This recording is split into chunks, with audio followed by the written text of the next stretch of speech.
Estenda as suas mãos e vamos orar ao Senhor. Poderoso Deus e eterno e glorioso Pai, nessa noite na Tua presença, Senhor, louvamos e engrandecemos o Teu nome e agradecemos, Pai, o privilégio, a oportunidade de poder estar aqui na Tua casa, orando ao Senhor, clamando ao Senhor, porque, Senhor, a Tua palavra diz que do alto vem o nosso socorro, o Senhor é o nosso socorro, o nosso refúgio, Senhor. Que nesta noite nós entregamos todas as famílias, entregamos todas as casas, entregamos, Senhor, nesta noite, Pai, toda mãe, todos os filhos. Pai, que o Senhor possa nesta noite, como foi falado aqui pelo nosso pastor, Pai, as famílias, Senhor, que estão em casa desempregada, a família, Senhor, que está em casa sem poder trabalhar, Pai, que o Senhor possa nesta noite enviar o socorro, envia uma estratégia, envia, Senhor, em nome do Teu Filho amado Jesus, algo que essa pessoa, Senhor, possa tranquilizar o seu coração. Ó Deus, sabemos que está difícil, sabemos que o mundo, Senhor, está desse jeito, mas em nós confiamos na Tua palavra. Nós temos o Senhor, Pai, para nos acalmar, nós temos o Senhor para nos tranquilizar, nós temos o Senhor como o alicerce, Senhor, da nossa vida. Vai de encontro, Senhor, aquele Pai que está desesperado, que o Senhor possa dar uma estratégia, Senhor, para que ele possa, Senhor, dar continuidade na sua vida com a sua família. Envia o socorro, Pai, bem presente na hora da angústia. Que o Senhor possa, Senhor, em nome de Jesus, repreender tudo que não provém de Ti, todo pensamento ao contrário, todo desânimo, Senhor, nesta noite, que venha cair por terra em nome de Jesus. Ó Deus, que nós viemos sentir o Teu Espírito Santo, Pai, nesta noite. Senhor, agradeço a Ti, Pai, porque confiamos na Tua palavra e declaramos nessa noite que não há outro Deus além de Ti, Senhor. Que o mundo, Senhor, ainda, Pai, prostrará aos Seus pés e dizer que só o Senhor é Deus, que só o Senhor pode, que só o Senhor salve e cura. Muito obrigado, Senhor, pela Tua presença neste lugar. Muito obrigado, Senhor, pela Sua presença na casa de cada família que está orando conosco nesta noite. Visita cada um, Senhor. Vai de encontro a cada canto, Senhor, desta casa. Vai de encontro, Senhor, a cada familiar. Que nesta noite, Senhor, todos sentirão a Tua presença e eu creio no Teu nome. Assim eu agradeço a minha oportunidade em nome de Jesus.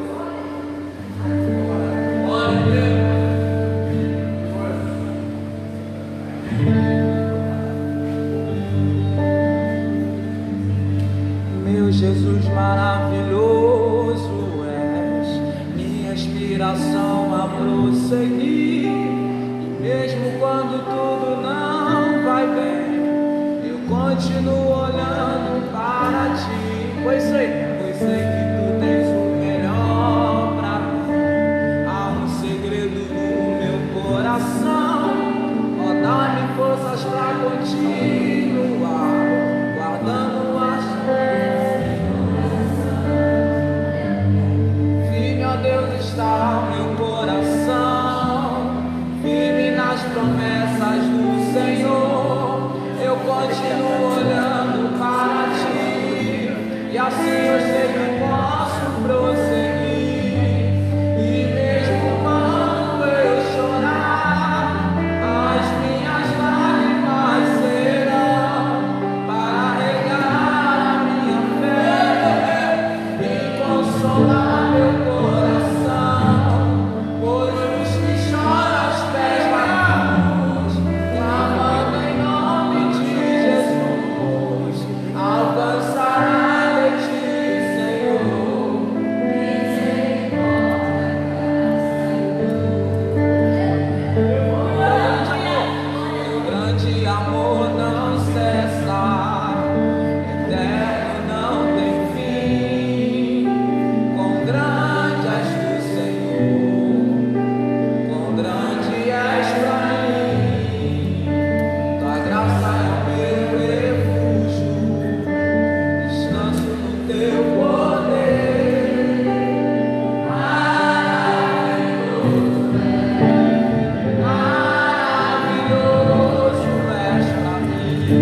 glória. Você pode aplaudir a Jesus Cristo. Oh, aleluia. Maravilha de Deus. Amados, antes de eu ler uma palavra ofertória nessa noite, eu vou ler a palavra ofertória. Nós estamos com alguns irmãos aqui dentro e os irmãos vão estar distribuindo os envelopes. Nós vamos tirar oferta nessa noite. Glória a Deus. E você que está aí do outro lado, que está nos assistindo e que não faz parte dessa igreja, e queira ofertar nessa obra, queira abençoar essa obra, nós vamos estar disponibilizando o número da conta da igreja para você ser uma ferramenta nas mãos de Deus, abençoando essa obra. Nós estamos, irmãos, arrecadando alimentos não perecíveis, como nós fazemos todo mês, principalmente no nosso culto de Santa Ceia. Só que esse período aí que nós estamos vivendo, muitas famílias têm batido aqui na porta da igreja, muitas pessoas têm ligado para nós e necessitando de uma cesta básica, de alguma ajuda que possa vir da igreja ou de algumas pessoas, e nós temos recebido bastante doadores, e nós temos entregado as ceias aos irmãos da igreja, que fazemos todo mês, e também algumas pessoas que estão necessitando e que não faz parte da igreja. Então você que está nos ouvindo agora, se você quiser doar alimentos não perecíveis, todos os dias estará tendo alguém aqui na igreja de 10 ao meio-dia e das 18 às 20 horas. Essa pessoa ela vai receber o seu alimento, vai colocar no lugar e depois nós vamos estar distribuindo para aquelas pessoas que estão necessitadas. Então, se você sentir no coração, tá, de ser um abençoador, de abençoar o teu próximo, faça isso.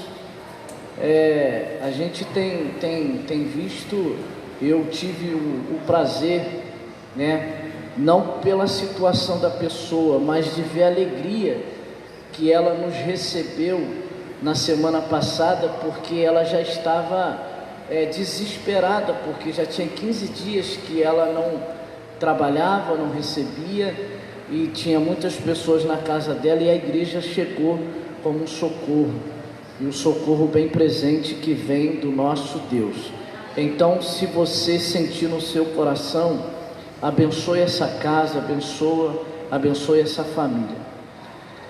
Juízes, capítulo de número 6, diz assim: mas os filhos de Israel fizeram o que era mal aos olhos do Senhor, e o Senhor os entregou na mão de Midian por 7 anos.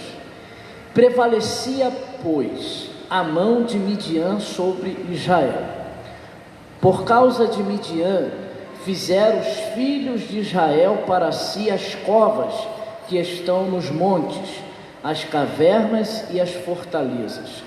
Porque sucedia que, havendo Israel semeado, subiam os seus adversários, os midianitas, os amalequitas e os filhos do Oriente, acampando-se contra ele, destruíam os produtos da terra até chegar em Gaza.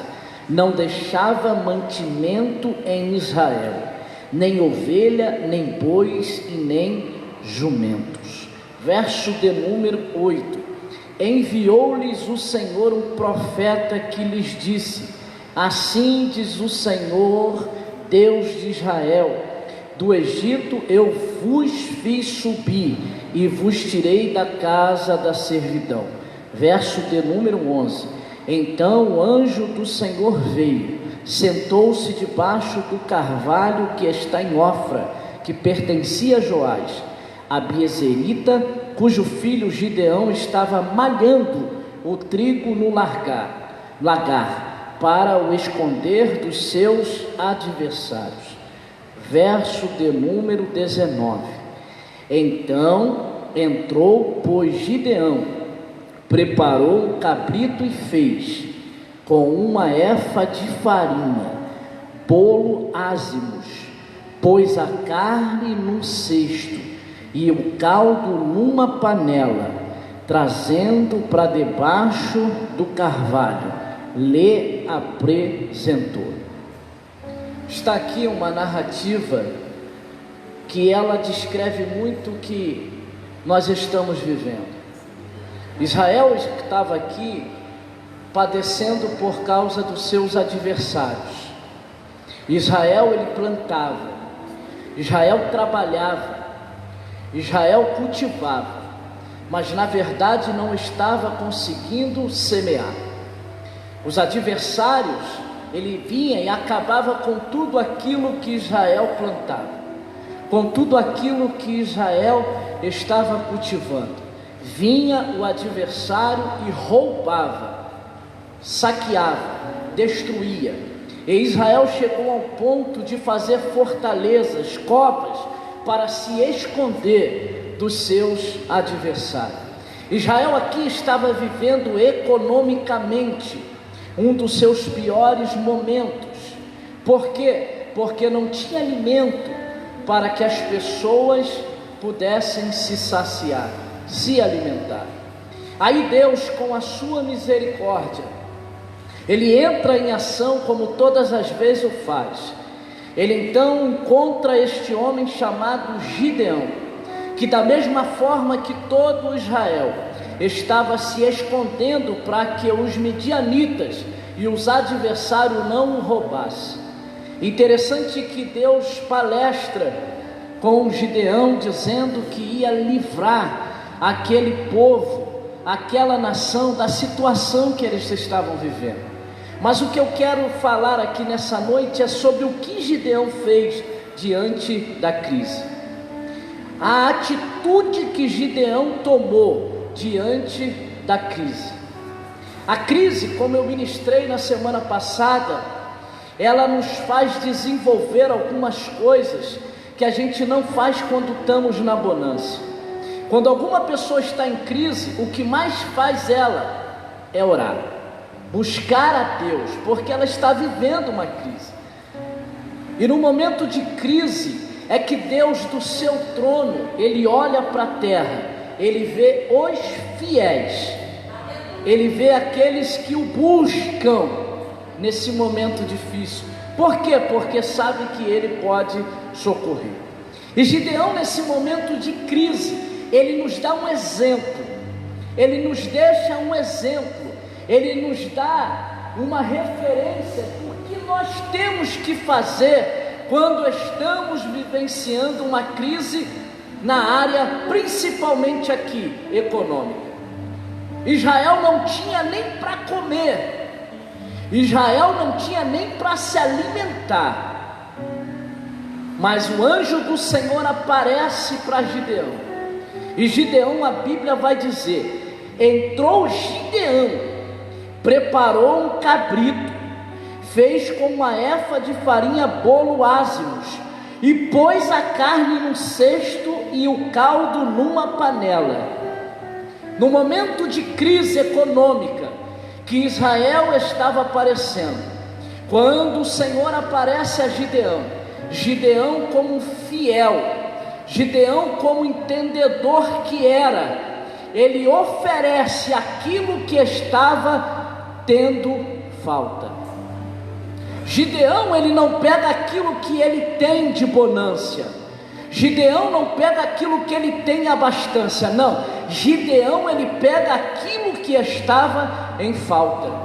Gideão aqui está nos dizendo que no momento de crise, nós precisamos mostrar para Deus que nós somos fiéis a Ele, porque se temos alguma coisa, é porque Ele tem nos dado.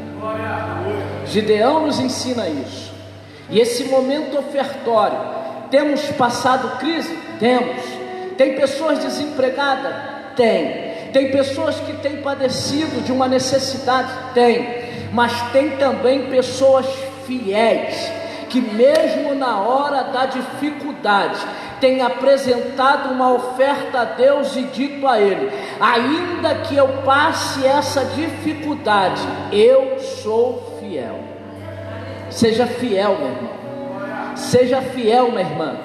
Você que está aí do outro lado no Facebook, tem pessoas agora que não entendem isso, pode até estar desligando, torcendo o nariz, porque falar de oferta para algumas pessoas é ruim, mas nós temos que dizer isso nessa noite. Nós somos um povo que reconhecemos que nós temos, porque Deus tem nos dado, e nós somos fiéis a Ele. Ainda que estejamos em crise, nós queremos apresentar a Deus a nossa oferta. Então você que está do outro lado e queira abençoar essa obra que abençoa, essa obra que tem missionários, essa obra que tem um projeto com 154 crianças, essa obra que tem tirado pessoas através da palavra de Deus, da droga, da prostituição, do alcoolismo. Se você quiser abençoar essa obra, entre em contato conosco. Eu tenho certeza que Deus vai te abençoar. Vamos ficar de pé, você que ofertou. Se tiver algum dizimista, o presbítero Rafael vai estar aqui na frente, ungindo e abençoando a sua vida. Oh, glória! Presbítero Roberto, vem cá orar pelos ofertantes, pelos dizimistas. Você que é um dizimista e um ofertante fiel da casa do Senhor, e você estenda as suas mãos. Vem cá, Roberto, você estenda as suas mãos. Quem trouxe o dízimo, por favor, aqui do lado esquerdo, do meu lado esquerdo. Deus abençoe a sua vida. Quero saudar os irmãos com a paz do Senhor. Oremos, irmãos. Eterno e Deus, Pai Todo-Poderoso, Rei da Glória, Senhor, nessa oportunidade em que estamos na Tua casa e na Tua presença, Senhor, queremos Te render graça por mais uma oportunidade de trazer, Senhor, até a Tua presença, Senhor, este culto, te oferecer, Senhor, como incenso agradável e suave a Tuas narinas. E nessa oportunidade, Senhor, pedir pelo Teu povo que dizima, Teu povo que oferta, Teu povo que por bom grado, Senhor, tem trazido, Senhor, à casa do tesouro os seus recursos para que a Tua obra possa continuar, Senhor, dando assistência aos menos favorecidos na hora da dificuldade, na hora, Senhor, em que nós vemos que tudo está de mais difícil. Mas, Senhor, o Teu povo é um povo, Senhor, zeloso de boas obras, que tem seguido, Senhor, a Tua palavra, que tem sido abençoado pela mesma. Por isso, Senhor, além de Te render graças, Senhor, nós queremos Te pedir, Senhor, que Tu venha continuar com as Tuas mãos estendidas sobre a Tua igreja, sobre o Teu povo, para que possa, meu Senhor, mais uma vez, o Teu nome ser glorificado na terra. Senhor, que as dificuldades, as circunstâncias não venha, Senhor, tirar o objetivo do nosso coração, que é servir a Ti, Senhor, em todos os momentos, em todas as circunstâncias. Pai querido e santo, eu quero entregar nas Tuas mãos e Te dar graça em nome do Senhor Jesus, que vive e reina para sempre. Toda a igreja diz: amém. Graças a Deus.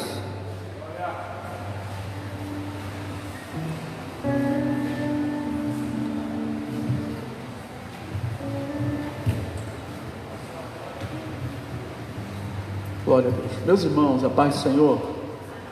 A paz do Senhor. Nós vamos estar trazendo uma palavra para o povo que aqui está presente, aqueles que estão nas suas casas, para a nossa meditação nessa noite. Pega a sua Bíblia aí, abra ela comigo no segundo livro das Crônicas. Glória a Deus. Apesar de nós termos um número aqui bem reduzido, talvez nós temos 15% do que, ou 10%, talvez nem 10% do que nós temos de costume no nosso culto de ceia, né? Mas eu acredito que com o número que nós temos aqui dá para a gente fazer um barulho, não dá, irmãos? Um barulho de glória a Deus, dá para a gente adorar o Senhor com toda a nossa liberdade, como é o nosso costume. Segundo livro das Crônicas, capítulo 7, versículo de número 14. versículo de número 14, segundo livro das Crônicas, capítulo 7, versículo de número 14, diz assim: e se o meu povo, que se chama pelo meu nome, se humilhar e orar, e buscar a minha face, e se converter dos seus maus caminhos, então eu ouvirei dos céus, e perdoarei os seus pecados, e sararei a sua terra. Agora estarão abertos meus olhos, e atentos meus ouvidos, à oração deste lugar. Glória a Deus. Essa palavra foi lida aqui na introdução do nosso culto, e eu gostaria de ministrar aqui alguns minutos dentro desse texto. Mas antes eu gostaria de fazer menção aqui de uma sugestão que eu gostaria de dar para os irmãos que estão presentes e você que está na sua casa. Semana passada eu não estava muito bem de saúde e eu não vi o culto e acompanhei em casa. Hoje o pastor Jorge não está muito bem e ele está em casa nos acompanhando através do Facebook. Eu descobri lá uma opção. A gente está acostumado às vezes de ver o Facebook pelo telefone e às vezes fica cansativo, né? E se você tem uma Smart TV na sua casa com Wi-Fi, você pode baixar o aplicativo do Facebook e poder assistir o culto na tua sala, na tua televisão. Então eu quero dar uma sugestão aí para as irmãs que não têm vindo no nosso culto. Pede aí o seu neto adolescente que sabe mexer muito melhor do que a gente, né? Baixa aí o Facebook na televisão e assiste aí pela própria televisão, ao invés de ficar aquele cansativo, né? Ficar segurando o telefone o tempo todo. Então isso é proveitoso. Deus abençoe o nosso pastor que está nos acompanhando, e Deus abençoe toda a igreja que está aí no Facebook nos acompanhando nesta noite. Irmãos, eu gostaria que você repetisse uma frase comigo. Enquanto o pastor Leandro estava lendo esse texto, veio uma frase que ardeu no meu coração, e eu gostaria de uma maneira profética para todos aqueles que nos acompanham na rede social ouvisse isso. Repita comigo: a crise não cancela, não desativa, não anula o poder de Deus, mas o poder de Deus cancela, anula e desativa qualquer tipo de crise. Glória a Deus. Você entendeu, irmão? Não tem crise que possa apagar ou anular o poder do nosso Deus. Não existe, nunca existiu nenhuma crise que pudesse cancelar a grandeza e soberania do nosso Deus. Eu costumo dizer que o mundo espiritual, ele é mais real do que o mundo físico. O mundo espiritual, ele é muito mais real do que o mundo físico. E antes de acontecer qualquer coisa no mundo físico, o mundo espiritual já sabe. E o nosso Deus, ele governa tanto o mundo físico quanto o mundo espiritual. O nosso Deus, existe uma qualidade que nós temos em Deus, chamada de onipotência. Onipotente é o ser que tem todo o poder, e o nosso Deus tem essa qualidade, jamais encontrada em nenhum outro ser. Somente o Deus Criador dos céus e da terra tem essa qualidade, a qualidade da onipotência. E tendo essa qualidade, não existe crise que possa apagar esta qualidade do nosso Deus. Não existe crise humana, crise econômica, crise física, crise espiritual. Não existe crise governamental que possa apagar esse poder que o nosso Deus. Agora, nós temos exemplos de pessoas que passaram por crises, e o nosso Deus cancelou a crise. O nosso Deus anulou a crise. Nosso pastor Jorge pregou aqui na semana passada acerca de um texto que o povo estava com uma crise de fome tão grande que matava as crianças para comer e sobreviver. Isso está na Bíblia. E sabe qual foi a palavra do profeta? É de que dentro de 24 horas o povo estaria vendendo comida a troco de banana, a valor de banana, barato. E o povo chegou a questionar. Houve-se alguém que questionou: como pode uma crise tão grande que nós estamos enfrentando e dentro de 24 horas acontecer tal coisa? Esse questionamento sempre vem na nossa mente quando nós estamos em crise. Nós sempre imaginamos que não existe uma solução, uma resposta, mas aí Deus provou. O que Deus vai fazer? Eu não sei. Como Deus vai fazer? Também não sei. Agora, que Deus está sempre pronto para surpreender o homem, isso eu posso te garantir. Deus tem os seus métodos, Deus tem as suas ferramentas para sempre surpreender o homem e realizar um milagre. Tudo isso a partir de uma atitude humana. E nós encontramos isso dentro desse texto. O segundo livro das Crônicas nos ensina exatamente isso. O capítulo 7, versículo 14 vai dizer que Salomão estava dentro do templo, e agora ele faz uma oração dentro desse templo, e Deus libera uma palavra, dizendo que se ele cessasse, vamos ler aqui o versículo 3: se eu cessar os céus, e não houver chuva, ou se ordenar os gafanhotos que consumam a terra, ou se enviar a peste entre o meu povo. Ele está falando de uma grande crise no meio do povo, que está prestes a acontecer, e quem sabe causada por ele mesmo.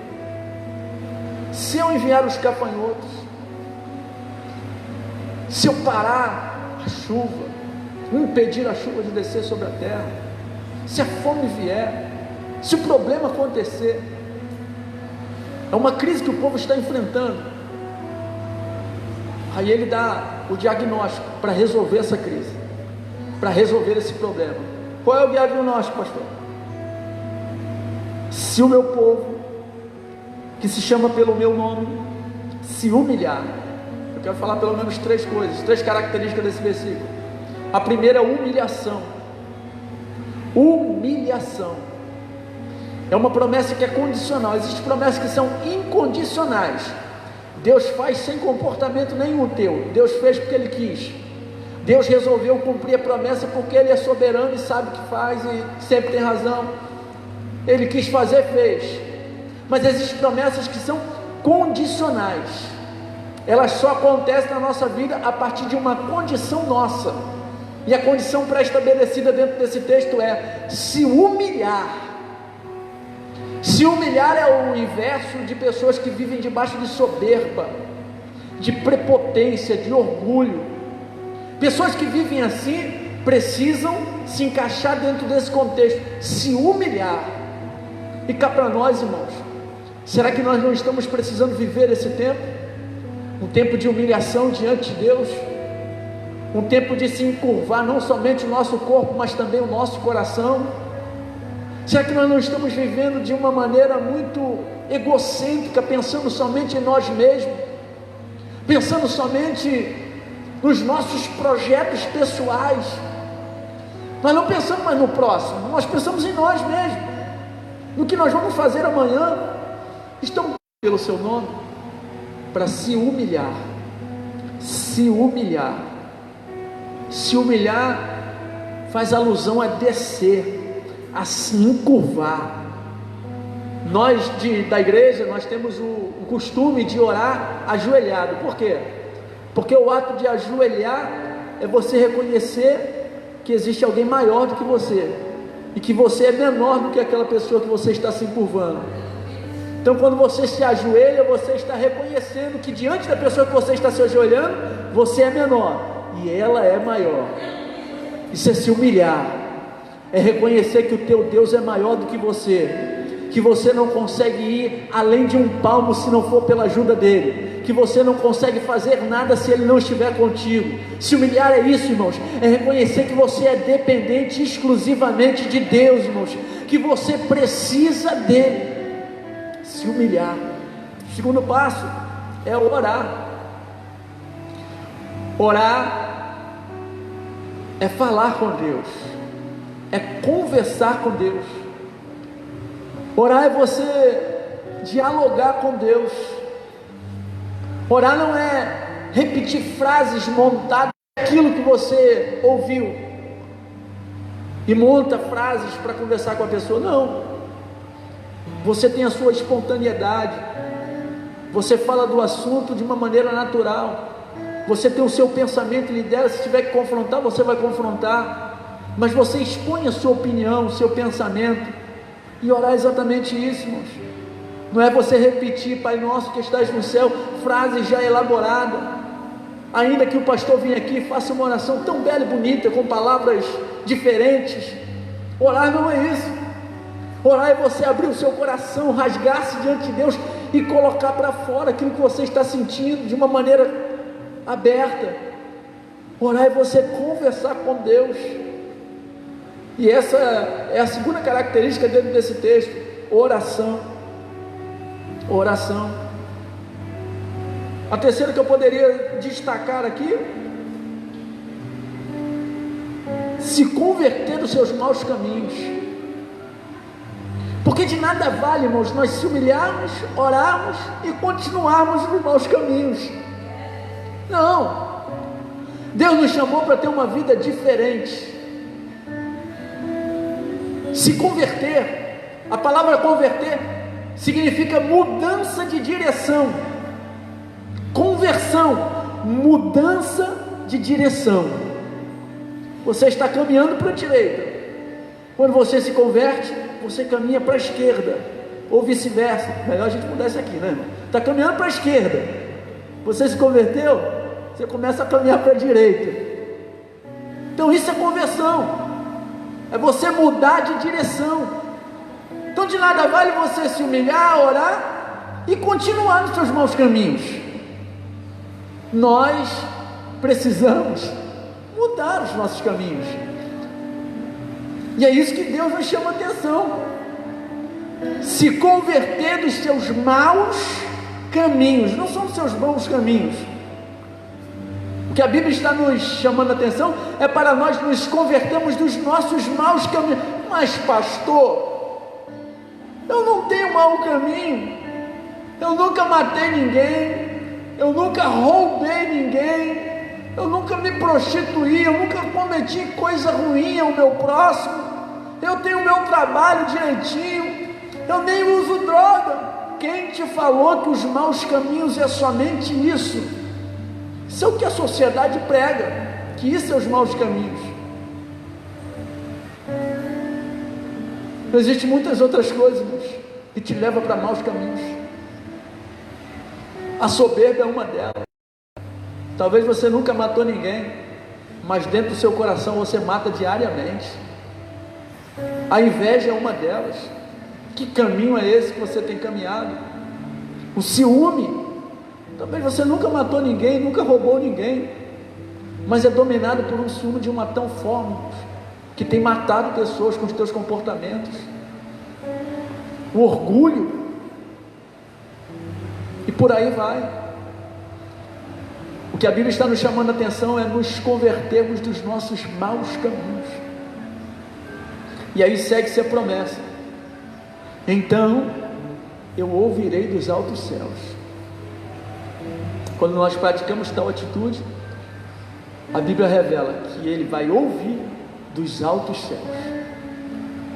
Além de ouvir, Ele vai perdoar os nossos pecados.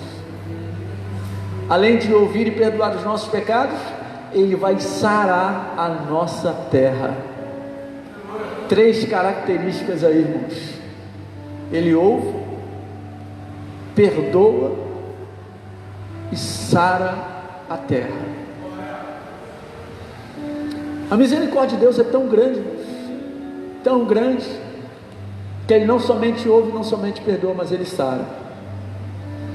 E é isso que nós queremos pregar aqui nessa noite. Tem saúde de Deus para a tua vida. Tem saúde de Deus para a tua casa. Quando nós fazemos isso, irmãos, quando nós nos humilhamos, nós oramos, nós nos convertemos dos nossos maus caminhos, a promessa estabelecida pela Bíblia é de que Deus ouve a nossa oração, Deus perdoa os nossos pecados e Deus sara a nossa terra. É uma promessa, irmãos. E a crise não desativa essa promessa. A crise não tem o poder de cancelar esta promessa. Crise nenhuma, mundial ou nacional, seja ela do seu estado, da sua casa, não tem o poder de cancelar esta promessa. Esta promessa é inerrante, é infalível, é a promessa de Deus. Esta palavra não é palavra de homem, ainda que foi escrita por homem, mas é a palavra que saiu da boca de Deus. Não existe homem, não existe autoridade humana e nem espiritual que possa cancelar esta promessa. Você pode tomar a posse desta palavra, meu irmão. Nada pode desativar esta promessa de Deus, que está extensiva à sua vida. Essa promessa de Deus, ela se estende à sua casa, ela se estende ao seu ministério, ela se estende à sua família. Essa promessa de Deus que está liberada pela Bíblia, ela é extensiva a toda a sua vida. Deus tem saúde. Deus tem saúde para a tua vida. Deus tem saúde para a tua casa. Para a gente finalizar, eu quero falar aqui sobre 3 crises. Eu quero falar sobre a crise do profeta, a crise da igreja e a crise de uma nação, porque seria injusto da minha parte falar somente de povos que serviam a Deus. Para fechar, a gente vai falar de um povo que não servia a Deus, mas mesmo assim conseguiu vencer a crise. A primeira crise que eu quero falar é sobre a crise de um profeta. Profeta Elias. Ele passa por uma crise tão grande que ele chega ao ponto, depois de ele realizar vários milagres, de ele liberar uma profecia e de parar de chover 3 anos e meio sem chuva sobre a terra.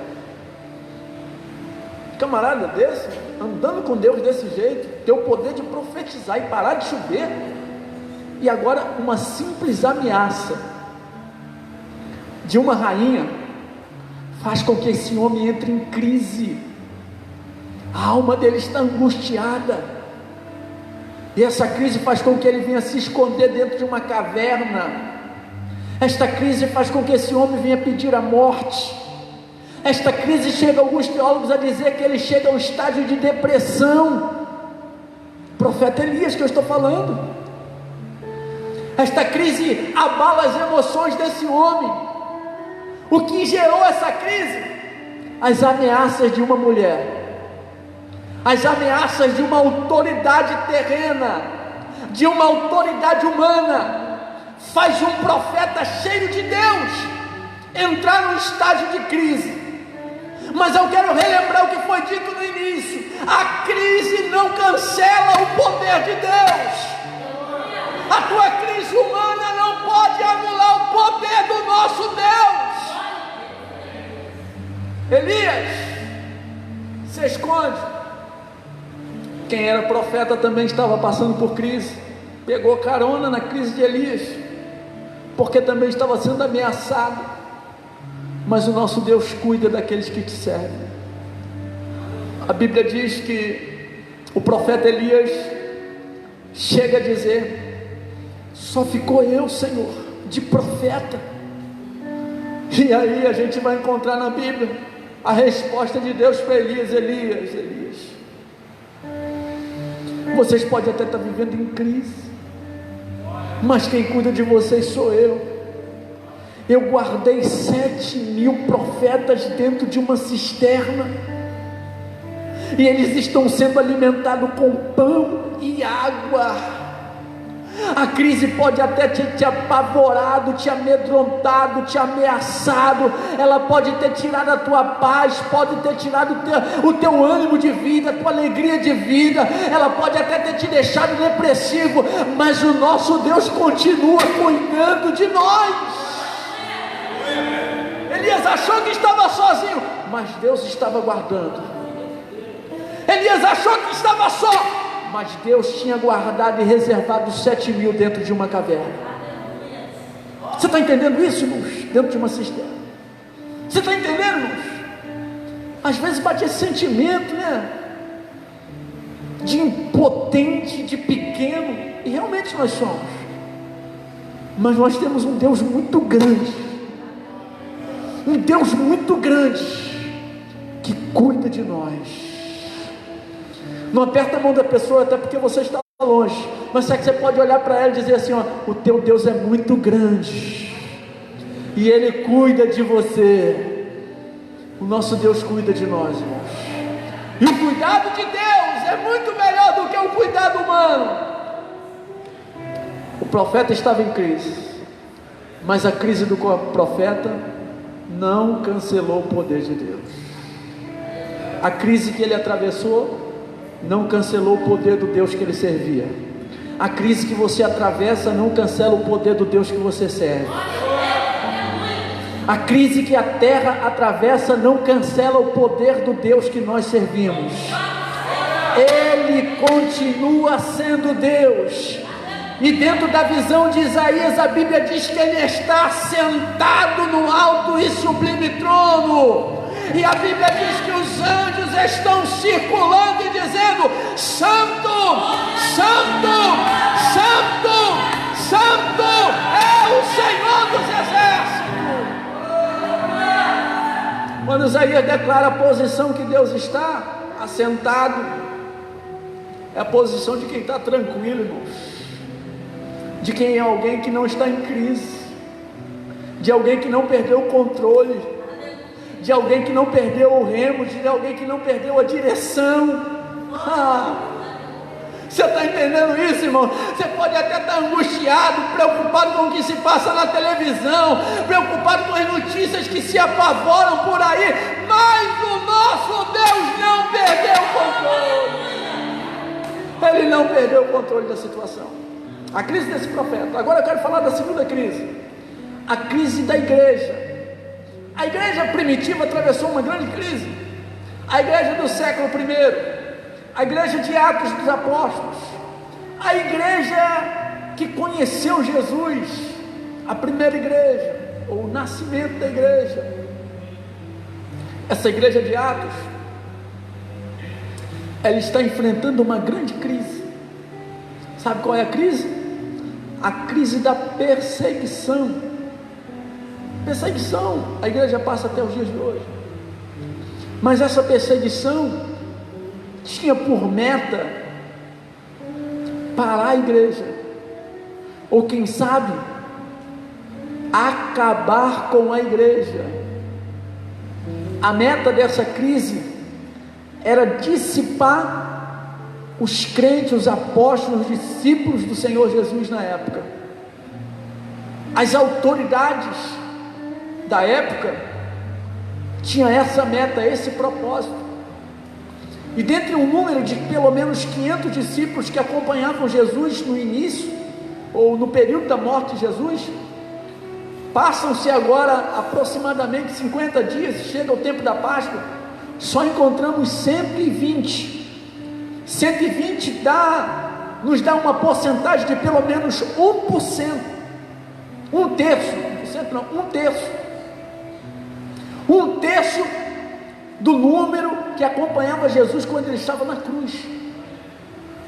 Dentro de 50 dias, só ficou um terço, 120 pessoas reunidas dentro de uma casa, e a crise era grande.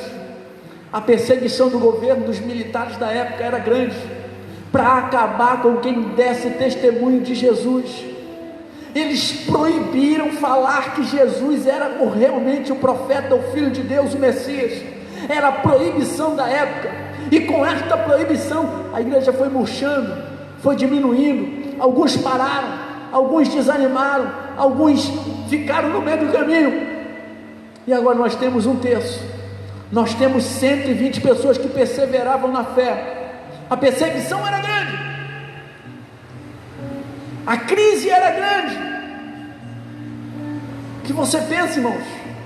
Qual era o pensamento desses discípulos? E agora? Vai acabar toda a nossa história, a história do Senhor Jesus? Nós não vamos dar prosseguimento. A crise no meio da igreja era grande, mas Deus estava cuidando de uma maneira tão grande, que a Bíblia diz que Deus derramou o Espírito dele em Atos capítulo 2, Esse povo foi encorajado com uma ousadia tão grande, uma unção tão grande, que eles saem de dentro do templo, de dentro da casa que eles estavam, e vão para o lado de fora da casa. Eles estavam reunidos dentro da casa, se encheram e saem para fora, saem de dentro da casa com uma ousadia tão grande, que a Bíblia diz que naquele mesmo dia, uma só pregação arrebatou 3.000 pessoas. Irmãos, vamos voltar nos números aqui, por favor. Eles tinham 500 até 50 dias atrás. 50 dias se passam, eles perdem 380. Mas numa só pregação, eles ganham 3.000. Sabe o que é 3.000? É 6 vezes mais do número que eles tinham. Com uma só pregação. Eu quero voltar a essa palavra aqui. A crise não desativa o poder de Deus. A crise não cancela o poder do nosso Deus. A crise não pode apagar a promessa de Deus. A história vai se prosseguir, a promessa vai se cumprir, porque nada pode parar o poder do nosso Deus. Talvez alguns discípulos acharam que aquela crise momentânea poderia paralisar a igreja, poderia acabar com a igreja do primeiro século. Pelo contrário, irmãos, a crise revelou o Deus que aquela igreja servia. A crise simplesmente não despotencializou o Deus que a igreja servia, mas ela revelou o Deus da igreja.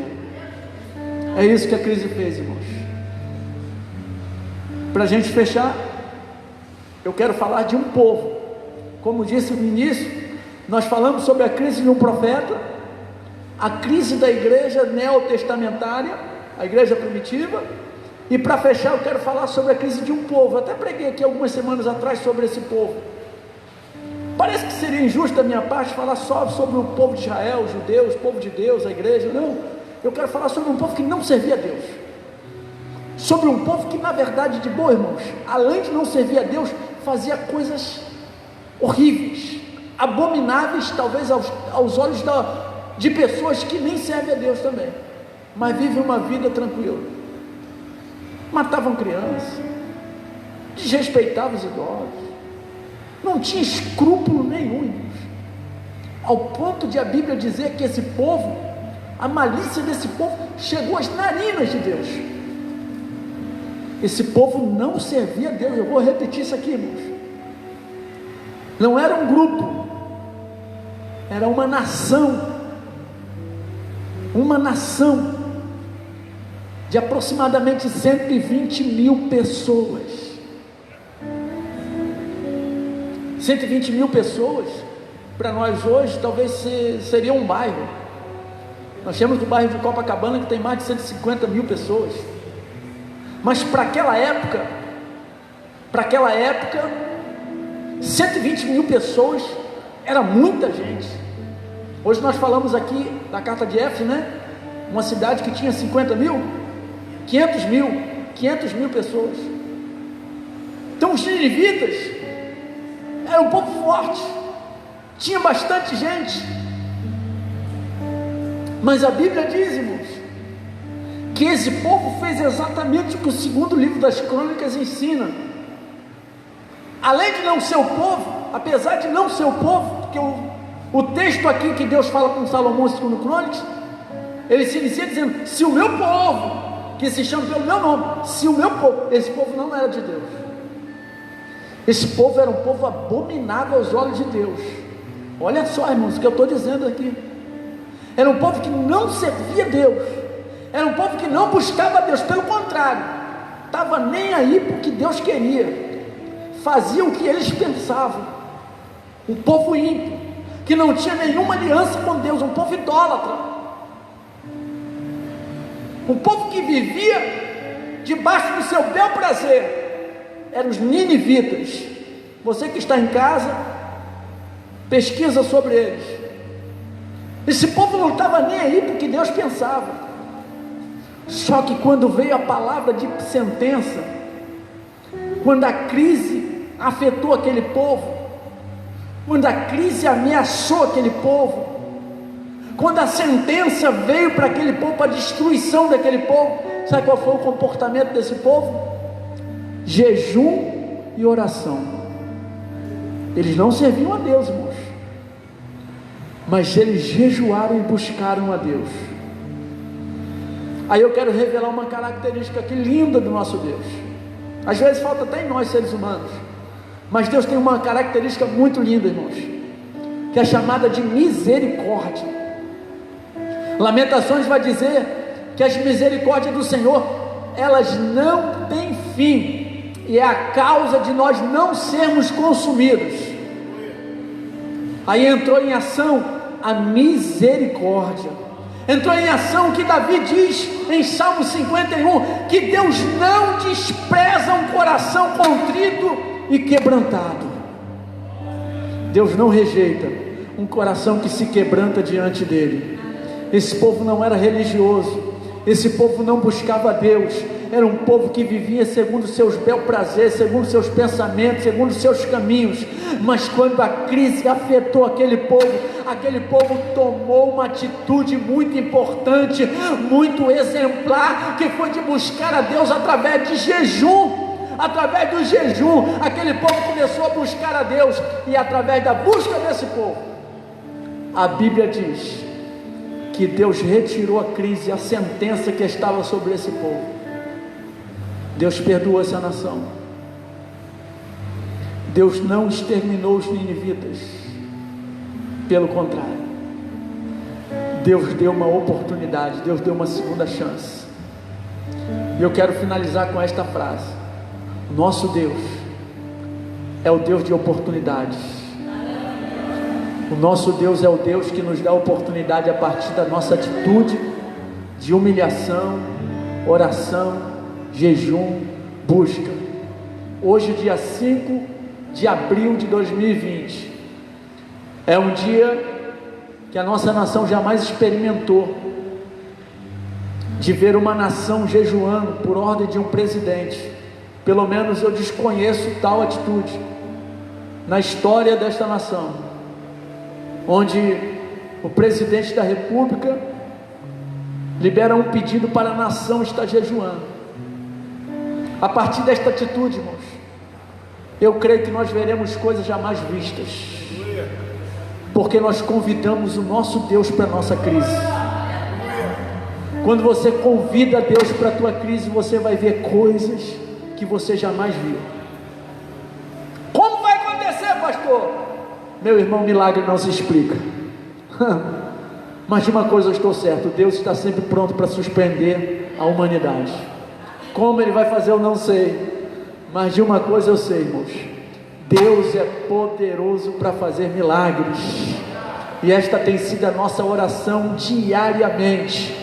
Nós temos clamado a Deus na igreja, na nossa casa, convidando a Deus para fazer um milagre dentro desta nação.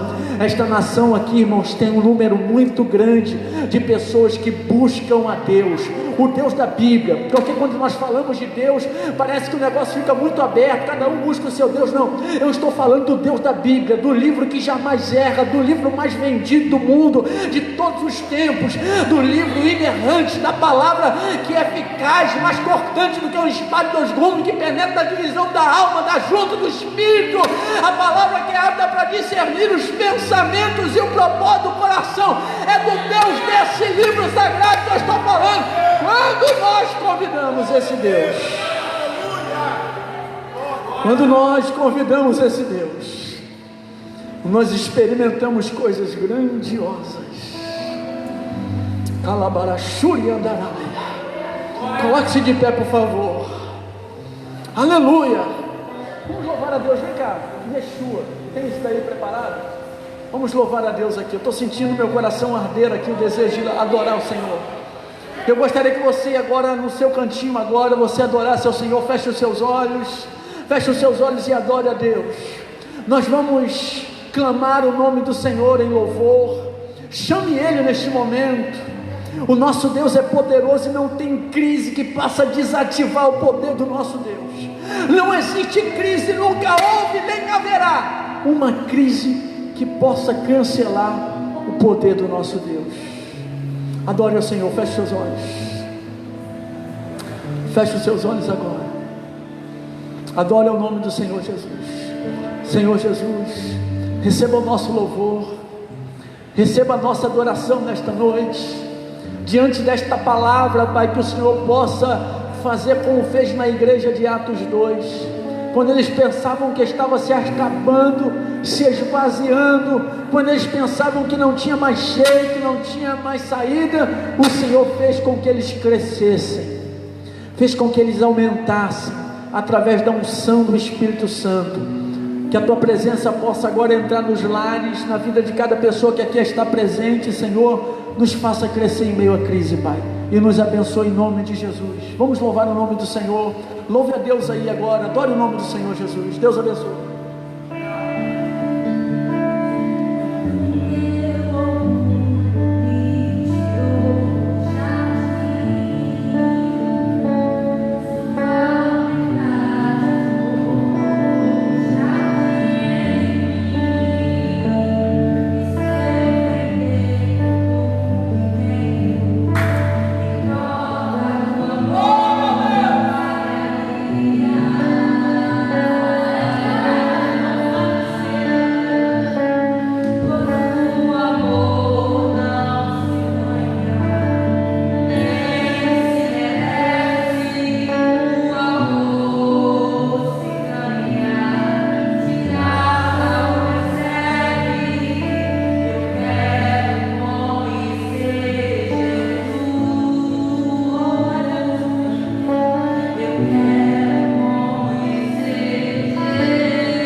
Meu amado é o mais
Aplauda Jesus.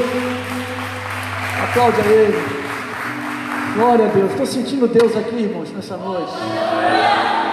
Glória a Deus. Que bom. Que bom é podermos estarmos reunidos para adorar o nome do Senhor Jesus. Glória a Deus. Glória a Deus. Eu acredito que aqui não tenha ninguém, mas eu quero perguntar se tiver alguém agora nos acompanhando na rede social que deseja entregar a sua vida ao Senhor Jesus. Você vai agora colocar a mão no seu coração e vai fazer um voto de confissão. Peça perdão a Deus aí. Peça perdão a Deus. Entregue a sua vida ao Senhor Jesus.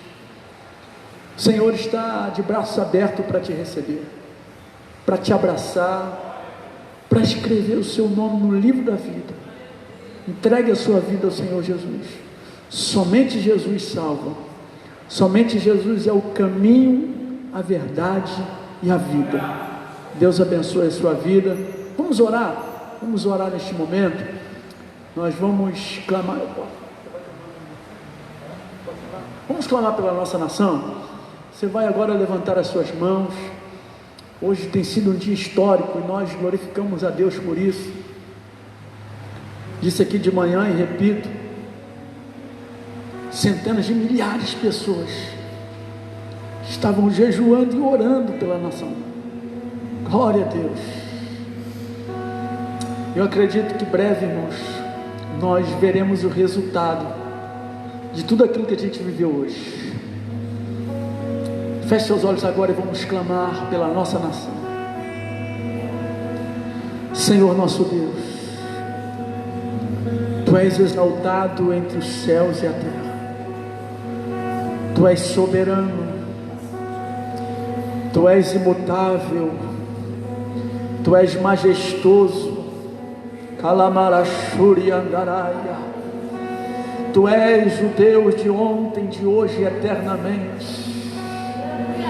Oh meu Deus, a terra se inclina diante de Ti, os corações se rasgam na Tua presença, para reconhecer a Tua majestade, a Tua soberania.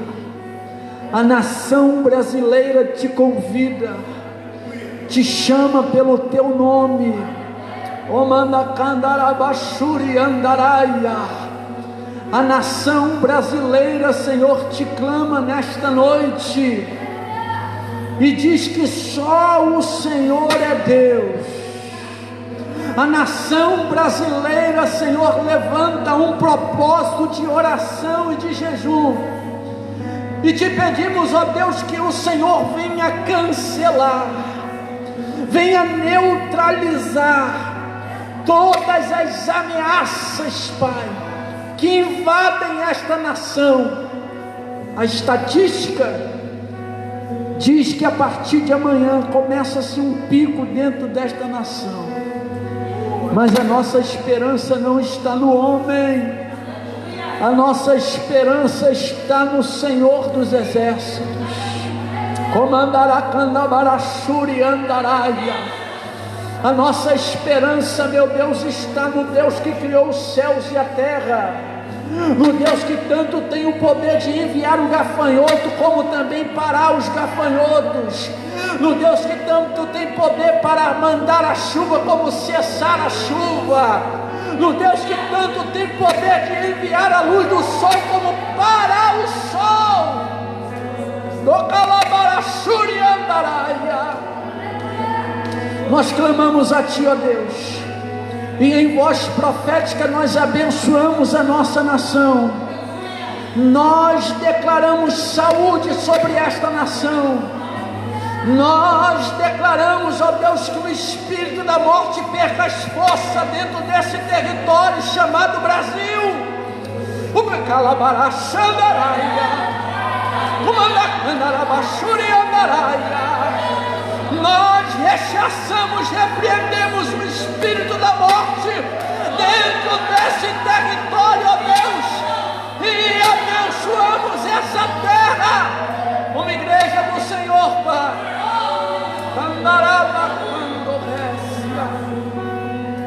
Nós abençoamos a nossa terra, Pai. Em voz profética nós declaramos saúde sobre esta terra. Nós declaramos saúde sobre os moradores desta terra. Não é no nome do presidente nem do prefeito, muito menos do governador. É no nome que está acima de todos os nomes, no nome que a Bíblia diz que todo joelho se dobrará e declarará que só o Senhor é Deus. Em nome de Jesus, é no nome de Jesus, Pai, que nós declaramos saúde sobre esta terra, em nome de Jesus. Você pode aplaudir a Jesus bem forte mais uma vez?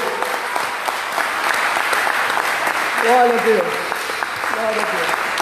Deus abençoe. Eu quero agradecer a minha rica oportunidade. Deus abençoe você que está em casa. Eu quero estar aqui agora passando trabalho para o nosso pastor, vice-presidente, pastor Leandro Cruz, que vai estar fazendo as considerações finais. Muito obrigado. Deus abençoe. Oh, glória, aleluia, que palavra, irmãos. Saia daqui nessa noite vencendo as crises que nós temos vivenciado. Que essa palavra ela fique guardada no seu coração. Que nós tenhamos uma semana de paz, de bênção, de boas notícias da parte do nosso Deus. Eu queria fazer um pedido a você nessa noite. Saia daqui nessa noite, quando você chegar em casa, pegue o seu telefone, seu smartphone, pega ele, mande um recado, uma mensagem para aquelas pessoas que você tem sentido falta, para aquelas pessoas que não têm vindo pela idade. Nós temos tantas irmãs, o pastor Léo estava até falando hoje, e nós vamos fazer isso, tantas irmãs da terceira idade que elas não podem estar aqui. Mande uma mensagem para ela, diga quanto é importante delas estarem aqui conosco, adorando a Deus conosco. Nós vamos estar orando agora pelo final. Hoje, à meia-noite, nós estaremos orando na live de oração. O pastor Jorge, ele vai estar nessa noite fazendo a live. Então você que tem acompanhado, todos os dias eu tenho falado isso, compartilhe com alguém. É bom estarmos juntos orando a Deus, mesmo que cada um na sua casa, mas quando a gente vê lá as pessoas entrando, aquilo ali nos dá uma alegria de saber que as pessoas têm participado conosco daquilo que tem acontecido na igreja. Quinta-feira nós estaremos aqui adorando a Deus novamente às 19 horas, reforçando aqui, irmãos, todos os dias, de 10 a meio-dia, 18 às 20 horas. Você que quiser vir aqui na igreja orar, conversar, você que quiser trazer o seu alimento, a campanha do quilo, o seu dízimo, a sua oferta, sempre vai estar alguém aqui para te receber. Levante as suas mãos, erga as suas mãos, que você tenha uma noite de paz, de bênção sobre a sua vida, sobre a sua casa, sobre a sua família. Você que está nos assistindo do Facebook e não faz parte de nenhuma igreja e hoje aceitou Jesus Cristo como seu Salvador, nós estamos na rua Beatriz Augusto, número 10, na Posse. Venha nos visitar, estaremos de braços abertos para te receber. Que o amor de Deus, que a graça do nosso Senhor Jesus Cristo, a doce e perfeita consolação do Espírito Santo sejam com todos que aguardam a vinda do nosso Senhor. E todos dizem: a vitória pelo sangue. Ao invés de apertar a mão, aplauda Jesus Cristo nessa noite. Deus te abençoe.